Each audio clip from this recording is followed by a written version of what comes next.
Hello दोस्तों, स्वागत है आप सबका फिर से एक बार आपके अपने चैनल जागृत स्टडी पॉइंट पर। और रीजनिंग का दोस्तों हमारा 24वां ये वीडियो है। बैठक व्यवस्था चैप्टर 5 का 4th पार्ट।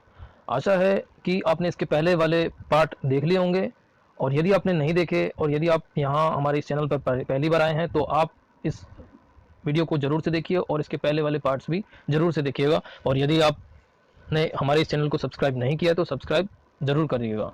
तो चलिए शुरू करते हैं दोस्तों। आज का प्रैक्टिस चल रही थी दोस्तों, और आज का ये हमारा पहला प्रश्न है। सिटिंग अरेंजमेंट है, यानी कि बैठने की एक व्यवस्था। कुछ लोग बैठे हैं और उनका जो है स्थान का पता करना होता है कि कौन व्यक्ति किस स्थान पर है, या उनका कौन सा दाएं से या बाएं से कौन सा स्थान है। तो चलिए, ये पहला प्रश्न है। लीलावती कलावती से छोटी है, यानी कि कलावती बड़ी है, कलावती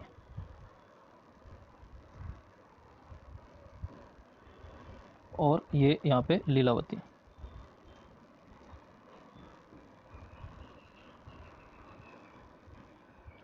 कलावती से छोटी है लीलावती, तो ये हमने लीलावती को कलावती से छोटी कर दिया। किंतु उतनी नहीं जितनी की फूलवती है, यानी कि लीलावती से भी छोटी फूलवती है, तो यहाँ पर आ जाएगा फूलवती।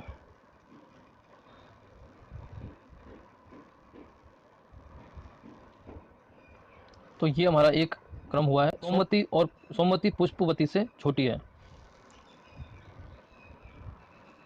तो पुष्पवती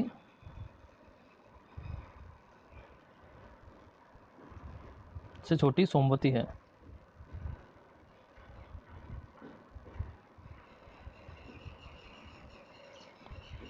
सोमवती पुष्पवती से छोटी है, तो हमने जो है सोमवती को पुष्पवती से छोटी बना दिया। तो ये जो एरो जा रहा है ये बड़े से छोटे की ओर जा रहा है, ठीक है। ये जो है बड़े से छोटे की ओर जा रहा है, यानी ऊपर बड़ा है और ये छोटी।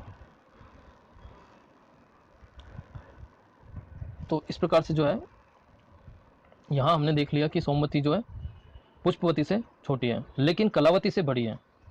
तो सोमवती जो है कलावती से बड़ी है, तो यहाँ इसके नीचे कलावती आ जाएगा, यानी कि कलावती जो है सोमवती से छोटी है और कलावती जो है यहाँ है, यानी कि ये पूरा जो उठ के यहाँ पे नीचे आ जाएगा। तो लीलावती और फूलवती दोनों जो है कलावती से छोटी है इसमें, तो लीलावती और फूलवती को मैं नीचे लिख लेता हूँ। यहाँ पर लीलावती आ जाएगा और उसके नीचे फूलवती आ जाएगा। तो ये जो है हमने एक स्ट्रक्चर इससे बना लिया है। देख लेते हैं अब सबसे छोटी कौन है ये पूछा गया है, तो साफ है हमारे इस डायग्राम से कि सबसे छोटी फूलवती है। तो यानी कि ये जो है इसका सही आंसर जो है फूलवती होगा। चलिए अगला प्रश्न देख लेते हैं। A B C D E 5 नदियां हैं, ठीक है। ए नदी बी नदी से छोटी है, यानी कि बी नदी जो है वो बड़ी है। तो हम बना देते हैं, ये नदियों का एक क्रम बना दिया है हमने। बी नदी को हम यहाँ रख लेते हैं। बी नदी जो है ए नदी से बड़ी है। देख लेते हैं, ए नदी बी नदी से छोटी है, सॉरी। तो ये जो है हमने ए नदी को छोटा रखा है, यहाँ पे बड़ा है और यहाँ पे छोटा है। तो यहाँ पे मैं लिख देता हूँ बड़ी नदी। ये जो है ऊपर में बड़ी नदी है और नीचे में छोटी नदी है।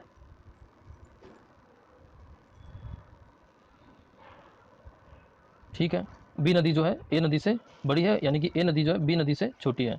तो यहाँ पे ए नदी बी नदी से छोटी है, बड़ी बी हो गई, ए छोटी हो गई, परंतु ई से लंबी है, यानी कि ए नदी जो है ई से लंबी है, यानी कि ई नदी जो है और नीचे आ जाएगी। यहाँ पर ई आ जाएगी, ठीक है। सी सबसे लंबी नदी है, ठीक है। यहाँ पर हम सी सबसे लंबी नदी कर देते हैं। डी बी से थोड़ी छोटी है, यानी कि डी जो है बी से थोड़ी छोटी है, यानी कि बी जो है बड़ी है। बी जो है बड़ी है और यहाँ पे डी आ जाएगा जो कि थोड़ी सी बी से छोटी है, ठीक है। और ए से थोड़ी लंबी है, कौन सी? बी। डी के बारे में बात हो रही है ना, तो डी नदी बी से थोड़ी छोटी है। ये हमने डी नदी जो है बी नदी से थोड़ी छोटी है, और डी नदी की बात ही हो रही है कि डी नदी जो है ए नदी से थोड़ी सी लंबी है। तो यहाँ पर ए नदी से ये थोड़ी सी लंबी है, तो यहाँ ए आ जाएगा। यानी कि ये जो डी, यहाँ ये बी और ये ए है, इसके बीच में यहाँ पर ये डी का स्थान आएगा। तो मैं इसको जो है मार्क कर देता हूँ, यहाँ पे जो है डी नदी है। तो ये जो 5 नदियों का हमने एक क्रम निकाल लिया है। अब प्रश्न क्या है, सबसे छोटी नदी कौन सी है? तो सबसे छोटी नदी हमारे यहाँ पे ई है। ये जो ई है वो सबसे छोटी है, सबसे छोटी। तो देख लेते हैं ऑप्शन कौन सा है, ई नदी सबसे छोटी, यानी कि डी हमारा सही आंसर होगा, जो कि डी में हमारा है। ई नदी हमारी सबसे छोटी है। अगला प्रश्न देख लेते हैं, पी टी से भारी है। तो भारी को जो है हम नीचे की तरफ रख लेते हैं, भारी जो है वो नीचे आ जाएगा, भारी और ऊपर हल्का।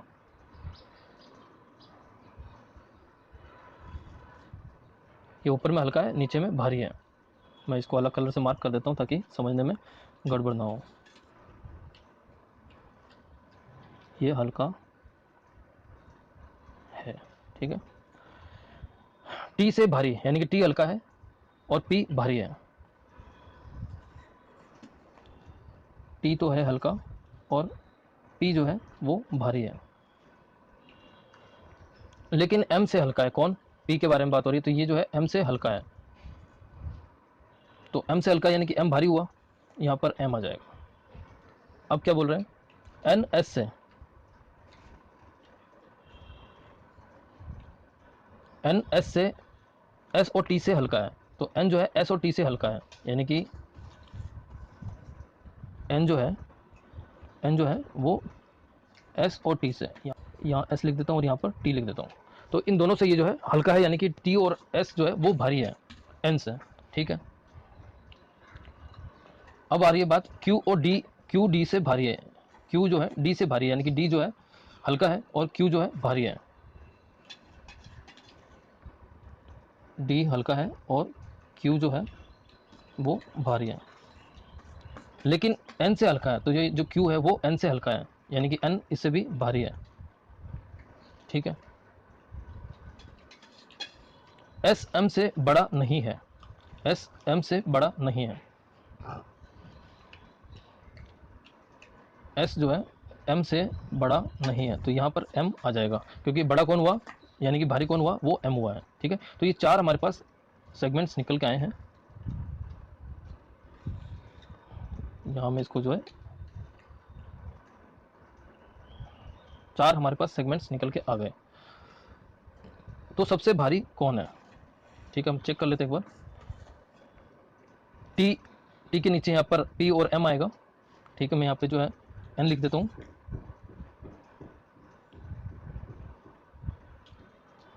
ये जो है इसको अब मैं रेड से कर देता हूँ, यहाँ पर एन आ जाएगा। और एन से नीचे जो है एस ओ टी है, एन से नीचे एस,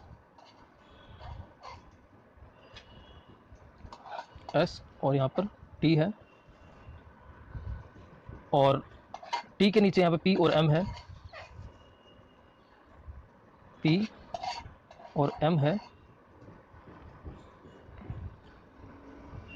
एन से जो है ऊपर में क्यू और डी है, एन से ऊपर में क्यू और डी है। एम जो है एम से ऊपर एस है, तो जो है एम से ऊपर यहाँ पर एस है, ठीक है। ये हमने यहाँ एम से ऊपर में एस है, ये हमने बना दिया, यानी कि ये दोनों स्थान एक ही है। हम इसको देख ही सकते हैं, यहाँ पर ये जो है ये एक ही है। प्रश्न पूछा था कि सबसे भारी कौन है, तो सबसे भारी हमारे यहाँ पे जो निकल के आया है वो, क्योंकि सबसे भारी हमने यहाँ पे देखा था, सबसे भारी हमने यहाँ पे नीचे की ओर माना है, और नीचे में सबसे कॉमन जो आया है वो एम आया है। ये जो है सबसे भारी है,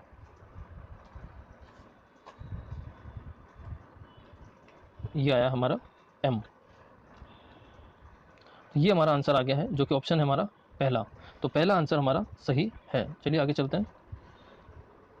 इसको मैं गोले में कर देता हूँ।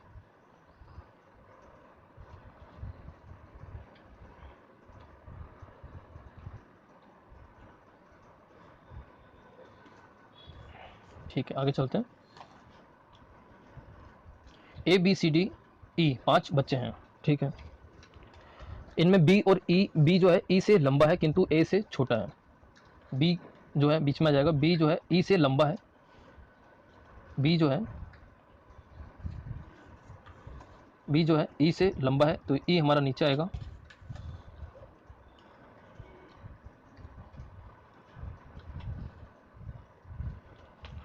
बी जो है ई से लंबा है और ए से छोटा है, तो ए हमारा इससे भी लंबा हो जाएगा। ये जो है लंबाई है।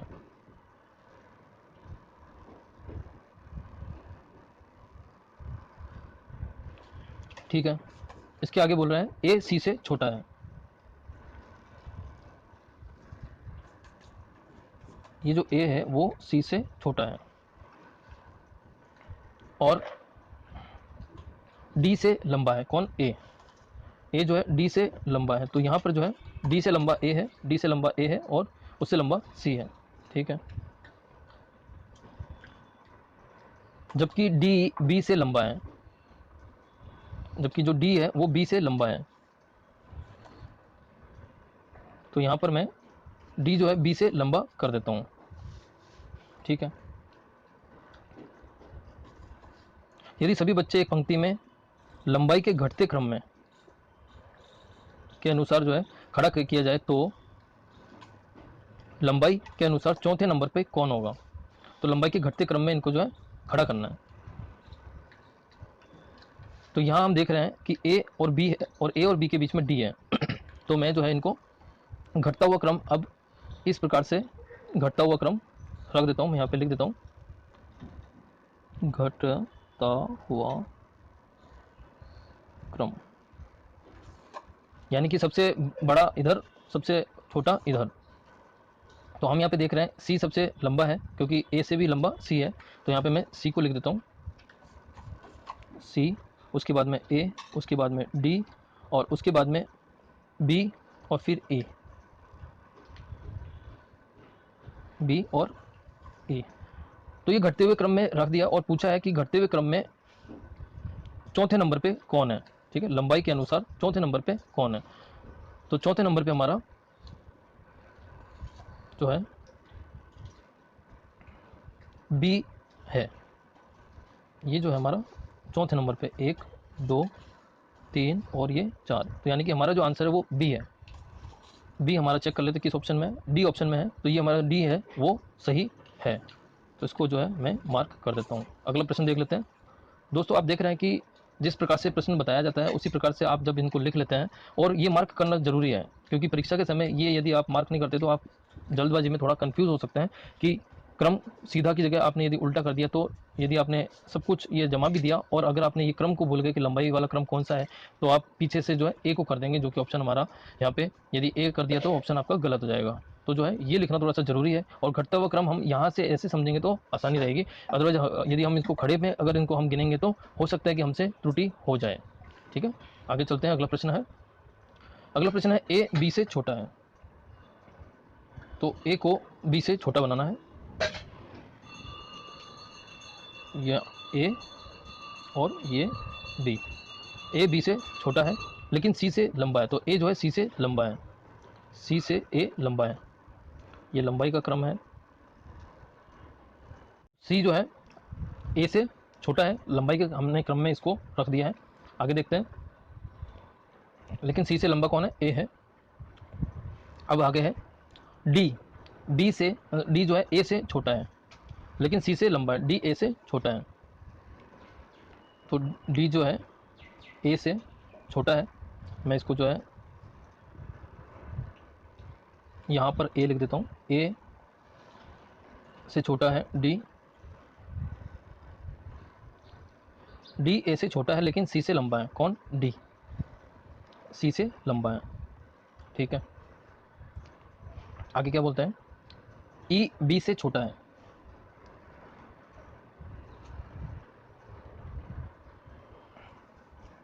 बी से छोटा है ई, ई जो है बी से छोटा है लेकिन ए से लंबा है, लेकिन जो है ए से लंबा है। तो यहाँ हमें एक आगे क्या बोलता है, ए से लंबा है, तो सबसे छोटा व्यक्ति कौन है, ठीक है।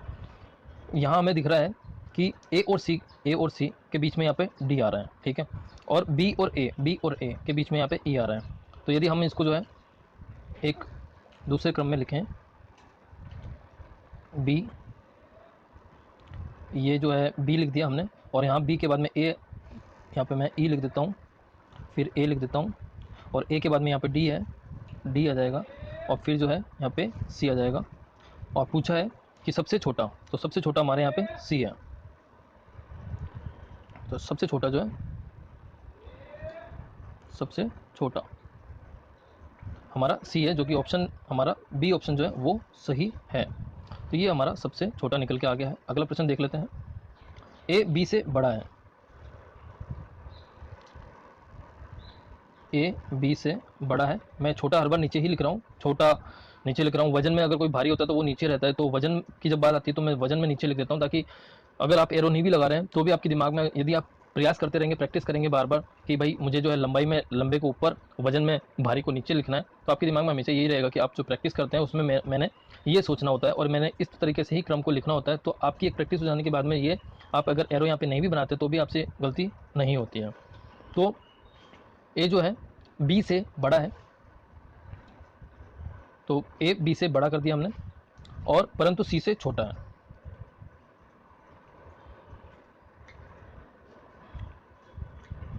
परंतु सी से छोटा है। तो ए बी से बड़ा है परंतु सी से छोटा है। तो यहाँ ए जो है बी से बड़ा है लेकिन जो है सी से छोटा है। कौन? ए। तो यहाँ पे ऊपर जो है मैं सी लिख देता हूँ। तो यहाँ पे जो है बड़ा ऊपर है और छोटा नीचे है।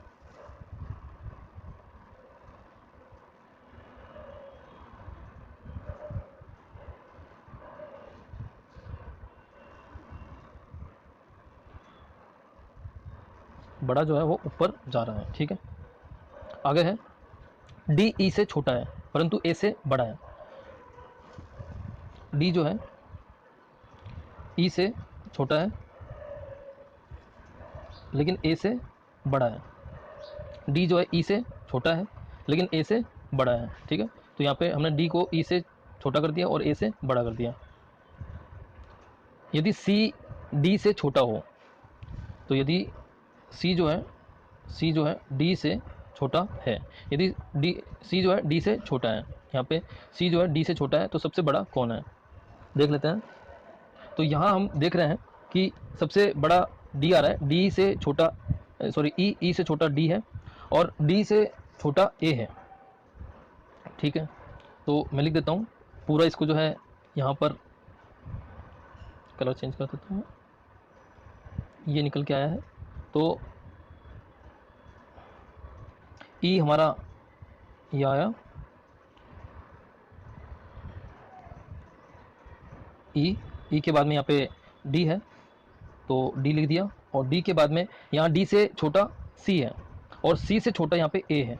यहाँ हम देख रहे हैं कि सी से छोटा ए है, तो हमें सी को पहले रखना पड़ेगा और फिर ए आएगा। तो पहले सी लिखूँगा यहाँ पे मैं, सी, उसके बाद में सी से छोटा हमारा ए है तो डी से नीचे सी, और सी के बाद में यहाँ पे ए आया और ए के नीचे यहाँ पे बी है, तो ए के नीचे यहाँ पे बी आ गया। प्रश्न में पूछा सबसे बड़ा कौन है, तो सबसे बड़ा हमारा ई है और ई हमारा डी ऑप्शन में है, डी ऑप्शन में हमारा ई है, तो ये ऑप्शन हमारा सही होगा।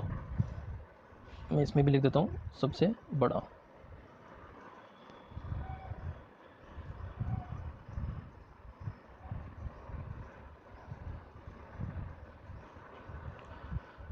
अगला प्रश्न देखते हैं।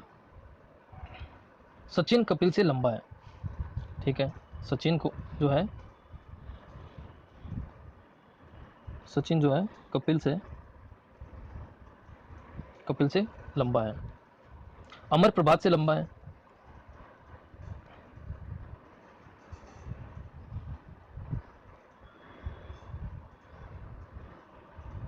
अमर जो है प्रभात से लंबा है। परंतु कपिल जितना लंबा नहीं। तो अमर जो है कपिल जितना लंबा नहीं है, यानी कि कपिल जो है अमर से लंबा है। तो कपिल जो है ऊपर आएगा,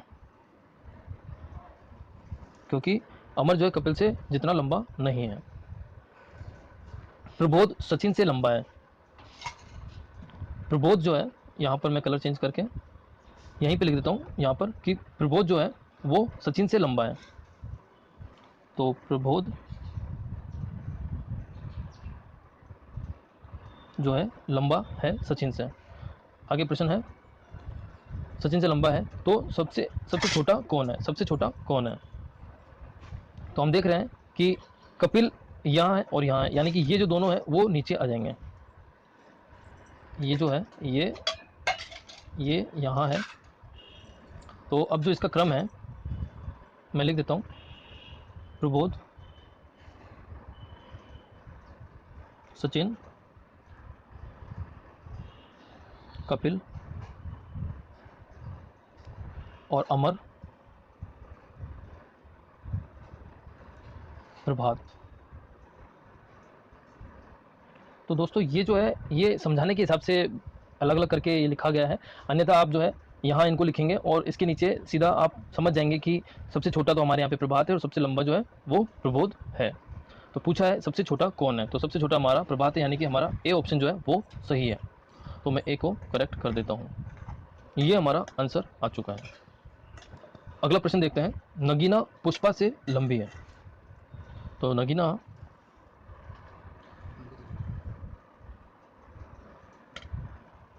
पुष्पा से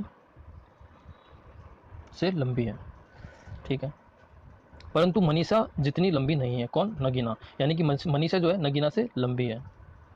तो यहाँ पे ऊपर मनीषा आ जाएगा। अब पूछा है रामा नमिता से लंबी है, ठीक है, रामा जो है नमिता से लंबी है।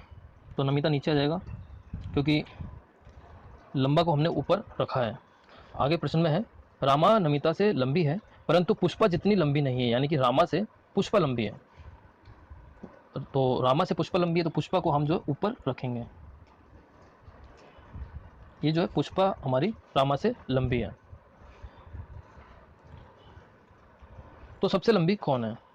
ठीक है, यहाँ पे हम देख रहे हैं कि पुष्पा वापस यहाँ है, तो रामा और नमिता पुष्पा के नीचे यहाँ आ जाएगी। सबसे लंबी मनीषा हो गई और सबसे छोटी जो है नमिता हो गई। तो सबसे लंबी कौन? मनीषा।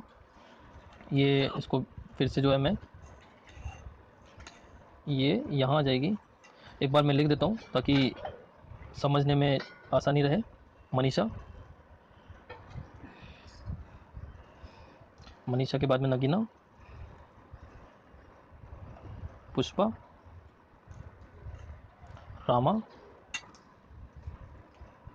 और नमिता। ये जो है लंबाई बढ़ रही है, बढ़ती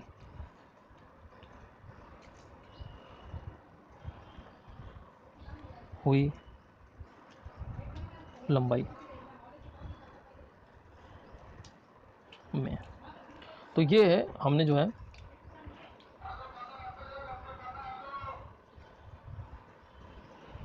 तो हमने यहाँ पे जो है इसको गोले में कर दिया है।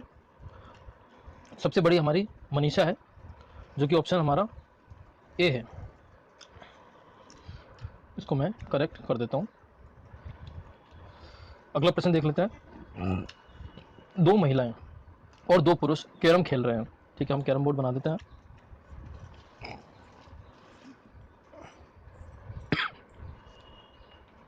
ये हमने कैरम बोर्ड बना दिया, ठीक है। दो पुरुष और दो महिलाएं कैरम खेल रहे हैं। ये सभी एक टेबल के चारों ओर उत्तर, पूर्व, दक्षिण और पश्चिम दिशा में बैठे हैं। कोई भी महिला का मुंह पूर्व की दिशा में नहीं है, यानी कि पूर्व की दिशा में महिला नहीं बैठी है तो पुरुष बैठे हैं। पूर्व की दिशा हमारी ये है, ये हमारी पूर्व है। तो यानी कि यहाँ पर जो है फेस इसका इधर होगा, इसका इधर होगा, इसका इधर होगा और इसका इधर होगा, ठीक है। तो पूर्व की तरफ में पुरुष है,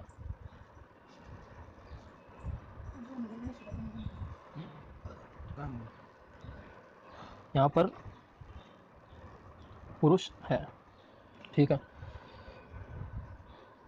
कोई महिला नहीं है। एक दूसरे के विपरीत और जो भी व्यक्ति बैठे हैं, एक दूसरे के विपरीत और जो भी व्यक्ति बैठे हैं वे समान लिंग के नहीं हैं, यानी कि पुरुष के सामने वाला पुरुष नहीं है, ठीक है। तो यहाँ पे पुरुष है तो यहाँ पर महिला है।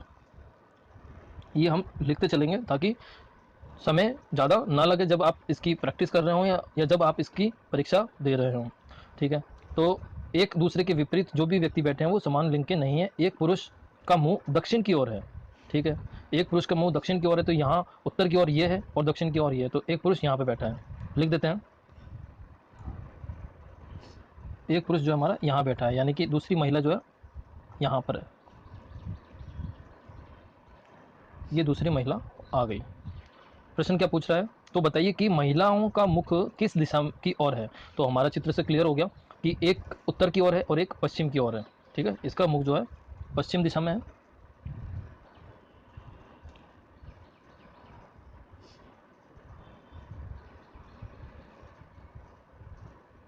और इसका जो है उत्तर की ओर।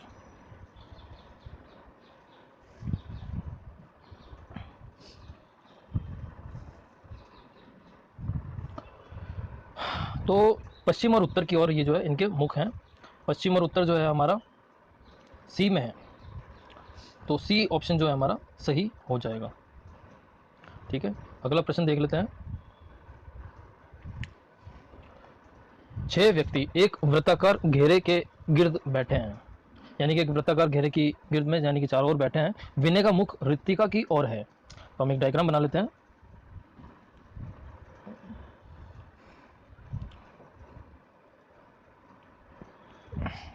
छह व्यक्ति बनाना है हमको, तो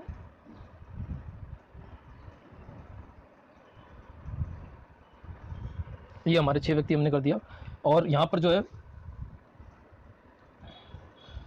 विनय का मुख जो है ऋतिका की ओर है, तो विनय का जो मुख है, विनय को हम यहाँ कर देते हैं। विनय का मुख जो है वो इधर है और ऋतिका इसके सामने है, यानी कि ऋतिका, ये ऋतिका का मुख जो है इधर है, ठीक है। विनय का मुख ऋतिका की ओर है, जो कि नीलम के बाएं, कौन, ऋतिका जो है नीलम के बाएं में है, ठीक है, क्योंकि जो आता है वो सेकंड के लिए आता है, तो जो नीलम के बाएं, ऋतिका जो है नीलम के बाएं है। पहले तो मैं इतना लिख देता हूँ, नीलम के बाएं, और बाएं यानी कि जब केंद्र की ओर कोई गोल घेरे में बैठे होते हैं तो बायां यानी कि दक्षिणावर्त, यानी कि क्लॉकवाइज आएगा। तो नीलम जो है वो कहाँ बैठेगी, नीलम यहाँ बैठेगी, नीलम यहाँ बैठेगी, तो इसके जो है ये बायां है।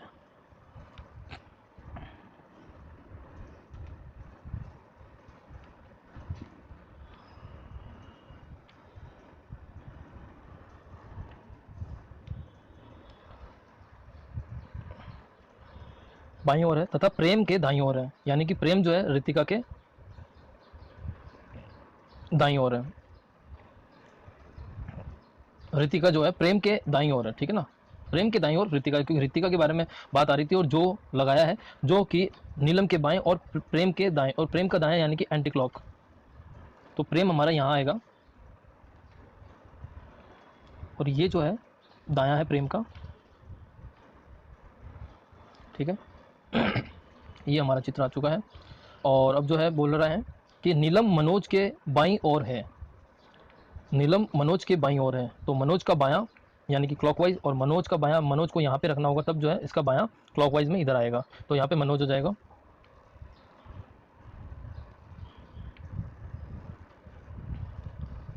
और इस प्रकार जो है ये हुआ। यदि मनोज नीलम जो है मनोज के बाईं ओर है, ये हमने कर दिया। यदि मनोज अपना स्थान नरेंद्र से बदल ले, ठीक है, यदि मनोज अपना स्थान नरेंद्र से बदल ले, अच्छा नरेंद्र का अभी तक हमने स्थान दिया नहीं है, ना ही इसके बारे में बताया गया है, यानी कि इस समय नरेंद्र जो है यहाँ स्थान पे है, इस स्थान पे है, तो हम यहाँ पे इसको नरेंद्र को कर देते हैं। ये जो नरेंद्र है इसका स्थान मनोज से बदला जाएगा, मनोज ये है,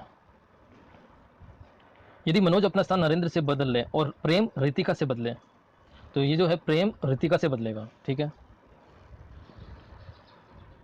प्रेम रितिका से अपना स्थान बदलेगा।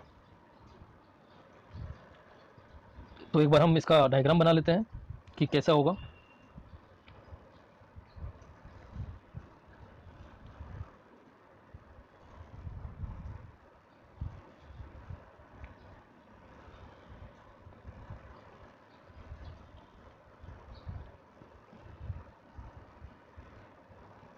मनोज हमारा यहाँ पे आ जाएगा और नरेंद्र हमारा यहाँ पे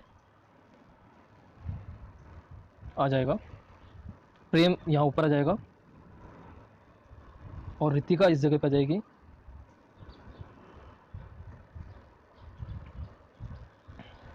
नीचे विनय है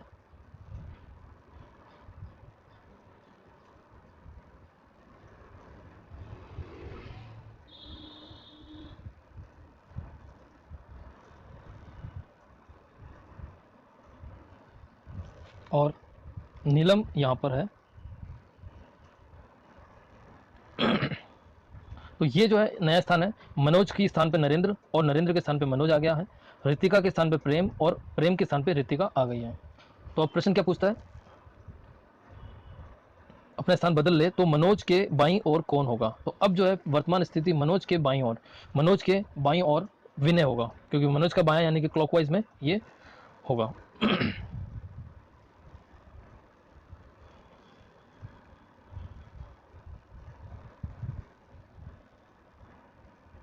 तो ये जो है हमारा विनय हमारा सही ऑप्शन होगा, और विनय जो है हमारे प्रश्न में बी में है, और बी जो है हमारा सही आंसर हो जाएगा, ये हमारा सही आंसर हो जाएगा। अगला प्रश्न देख लेते हैं, इसको मैं स्क्वायर बना देता हूँ।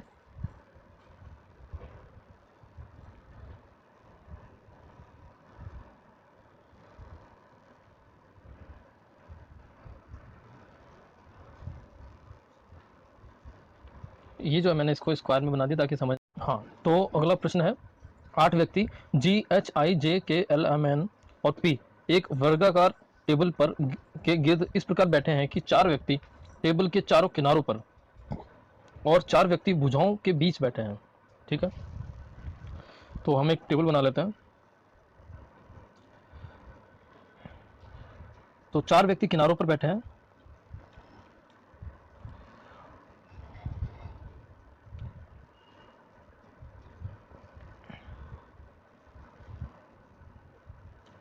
और 4 व्यक्ति भुजाओं पर बैठे हैं। तो इस प्रकार से बैठे हैं, 4 व्यक्ति जो है टेबल के किनारों पर और 4 व्यक्ति भुजाओं पर बैठे हैं, लेकिन भुजाओं के बीच बैठे व्यक्ति का मुंह बाहर की ओर है। तो ये जो भुजाएं हैं, ये भुजाएं हैं और ये किनारे हैं, तो भुजाओं का पर बैठे व्यक्तियों का जो मुंह है वो बाहर की ओर है, यानी कि इनका जो मुंह है वो अंदर की ओर है। तो हम इस पे जो है बना देते हैं, इनका जो है मुख बाहर की ओर है और इनका मुख जो है अंदर की ओर है।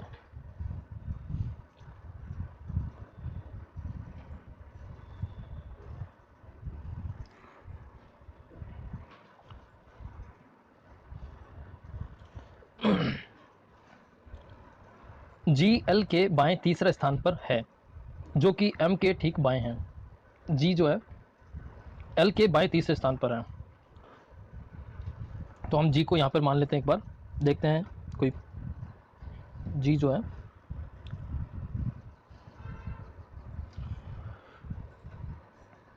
G जो है L के बाएं तीसरे स्थान पर है। तो G जो है L के बाएं तीसरे स्थान पर है, तो इसका बायां यहाँ से यानी कि इसका दायां, इसके दायां तीसरा 1 2 3 यहाँ पर L है।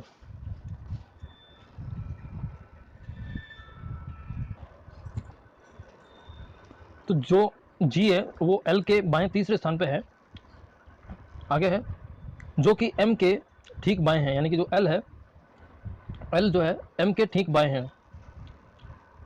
तो M के ठीक बाएं यानी कि बाएं यानी कि क्लॉकवाइज, और इसका मतलब M जो है वो यहाँ पर है। ये इसका बायां एम का, तो यहाँ पर जो है एम के ठीक बाएं है, लेकिन एल पंक्ति के किनारे पर बैठा है। तो हमने जो बनाया है उसमें भी ये किनारे पर ही है, तो उसमें कोई बात ही नहीं है। आगे देखते हैं। एल पी के मध्य केवल एल व पी के मध्य केवल एक व्यक्ति है। तो एल व पी इसका मतलब जो है वो यहाँ पर आएगा, क्योंकि इधर तो आ चुका है।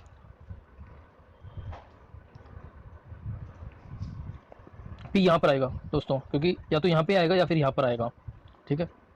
क्योंकि एल और पी के मध्य केवल एक व्यक्ति बात आ रही है, तो यहाँ पे आएगा या फिर यहाँ पे आएगा। एक बार हम देख लेते हैं, यहाँ और यहाँ दोनों जगह लिख लेते हैं। एल व पी के मध्य केवल एक व्यक्ति है, तो हमने यहाँ पे एल और पी के मध्य यहाँ पे भी एक है, यहाँ पे भी एक है, ये दोनों लिख दिया है। लेकिन पी एम का पड़ोसी नहीं है, तो जो पी है, पी जो है एम का पड़ोसी नहीं है, यानी कि ये गलत हो जाएगा और ये सही है, तो इसको हम यहाँ से मिटा देते हैं। तो आगे दिया गया है आई जे के दाएं तीसरे स्थान पर है, लेकिन जे भुजा के मध्य में नहीं है। आई जे के दाएं तीसरे स्थान पर है, तो और जे जो है भुजा के मध्य में नहीं है, यानी कि जे यहाँ पर भी नहीं है और यहाँ पे भी नहीं है, तो बचा यहाँ और यहाँ। तो यदि यहाँ पर जे है तो आई जो है जे के दाएं तीसरे स्थान पे है, तो जे यहाँ पर है तो उसके बाद में तीसरा स्थान ये है, तो यहाँ पे आएगा नहीं क्योंकि पहले से यहाँ पे है। और यदि जे यहाँ पर है तो इसके बाद में दाएं तीसरे स्थान पे आई यहाँ हो सकता है, तो मैं यहाँ पे जो है आई यहाँ लिख देता हूँ।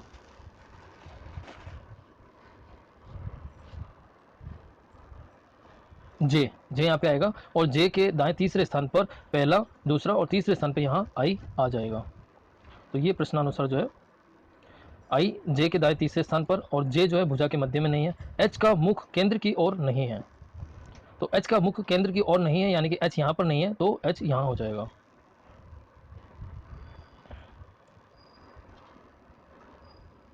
एच यहाँ हो जाएगा, ठीक है। तो अब बचा हमारा जी हो गया, एच हो गया, आई हो गया, जे एल एम एन बचा। एन को हम इस स्थान पर रख देते हैं। इस प्रकार से ये पूरा हमारा डायग्राम हो गया है। अब पूछा जा रहा है, तो अब जो है प्रश्न क्या है, प्रश्न देख लेते हैं। एन के सम्मुख कौन है? एन के सम्मुख कौन है? तो एन के सम्मुख देख लेते हैं। सम्मुख का मतलब हुआ बिल्कुल ठीक सामने, तो एन के ठीक सम्मुख जो है हमारा पी है, तो ये जो है हमारा एन के सम्मुख है पी, तो ये हमारा ए ऑप्शन सही हो जाएगा। अगला प्रश्न, एम की तुलना में पी का स्थान। तो एम की तुलना में पी का स्थान, एम से पी जो है दाएं से तीसरा, एम से दाएं से तीसरा है ये, क्योंकि इसका जो फेस है वो बाहर की ओर है, तो दाएं से तीसरा जो है पी स्थान है, तीसरा स्थान पे पी है, तो दाएं से तीसरा यानी कि बी ऑप्शन जो है वो सही होगा। इसका जो है बी ऑप्शन सही होगा। आगे देखते हैं, एल के बाएं चौथे स्थान पर कौन है? देख लेते हैं। एल के बाएं चौथे स्थान पर, और चौथे स्थान यहाँ पे कुल 8 लोग हैं, और 8 लोग कभी भी एक घेरे में या स्क्वायर में जो भी हो, अगर 8 लोग हैं और चौथा स्थान पूछे तो उसके सामने होता है, ठीक है। 6 लोग हों, यदि गोले में 6 लोग हों और तीसरा स्थान पूछे तो तीसरा स्थान उसके सामने वाला होता है। तो यहाँ पे चौथा स्थान किसका पूछा है? एल के बाएं चौथा, बायां हो या दायां हो, ये एल के सामने वाला है, और एल के सामने जो है वो जे है, एल के सामने जे है। आप बाएं से भी देख लो चौथा है, दाएं से भी देख लो चौथा है, दोनों जो है एक ही आएगा और जे है, तो हमारा जे ऑप्शन जो है सी में है, तो ये सी हमारा ऑप्शन सही हो जाएगा। कौन सा कथन सत्य है? जे के बाएं जी है, देख लेते हैं। जे के बाएं जी है, तो जी नहीं है, इसका दाएं में जी है। एम एल के बाएं है, एम जो है एल के बाएं, तो एल के बाएं, एल के बाएं एम नहीं है, क्योंकि इसका फेस अंदर है और इसका दाएं में एम है। आई के बाएं में पी, आई के बाएं में पी नहीं है, क्योंकि इसका फेस बाहर है, तो इसका दायां इधर है, बायां बायां इधर है, और बाएं में एल है, तो ये भी हमारा आई के बाएं में पी नहीं है, एल है। और एम के बाएं में एन, चेक कर लेते हैं। एम के बाएं में एम एन, ठीक है, तो एम जो है, एम का फेस बाहर की तरफ है और इसका बायां इधर होगा, तो एन है, तो ये जो हमारा डी ऑप्शन जो है वो सही होगा। अब आज के लिए दोस्तों इतना ही। और आशा करता हूँ कि आपको ये रीजनिंग का पार्ट जो है आपको अच्छा लगा होगा, समझ में आया होगा। यदि किसी भी तरह की बैठक व्यवस्था सेटिंग अरेंजमेंट में आपको कोई समस्या आ रही है तो आप कमेंट बॉक्स में हमें कमेंट में लिख सकते हैं। अपने साथियों को भी, हो सकता है आपके साथियों में से जो भी हो उनको भी यदि कोई समस्या आ रही हो तो वो भी आप लिख सकते हैं, और हो सकता है कि आपकी जो समस्या वही किसी और की भी हो, तो आपके लिखने से मैं जवाब दूंगा और उनको भी आपके तरफ से जो है जवाब मिलेगा। तो ये एक अच्छी बात रहेगी। अपने साथियों को जो है आप इस वीडियो का लिंक शेयर करें, और आपके व्हाट्सएप ग्रुप पे आप हमारे इस चैनल का लिंक जो है अपने स्टेटस पे लगाएं। यदि आपको हमारे वीडियो ज़्यादा ही पसंद आ रहे हैं, यदि आप हमें बहुत पसंद कर रहे हैं, तो हमें बहुत इससे सपोर्ट मिलेगा। हमारा ये जो चैनल है ज़्यादा से ज़्यादा लोगों तक पहुँचे, ये आपका और हमारा सभी का ये रहे उद्देश्य तो ज़्यादा अच्छा है। और जल्द ही हम जो है रीजनिंग के अलावा मैथ्स के भी वीडियो लेकर आने वाले हैं, प्लानिंग कर रहे हैं हम। तो दोस्तों आज के लिए इतना ही, और यदि आप हमारे इस वीडियो पे और चैनल पे नए हैं तो आप सब्सक्राइब जरूर कीजिएगा। थैंक यू दोस्तों।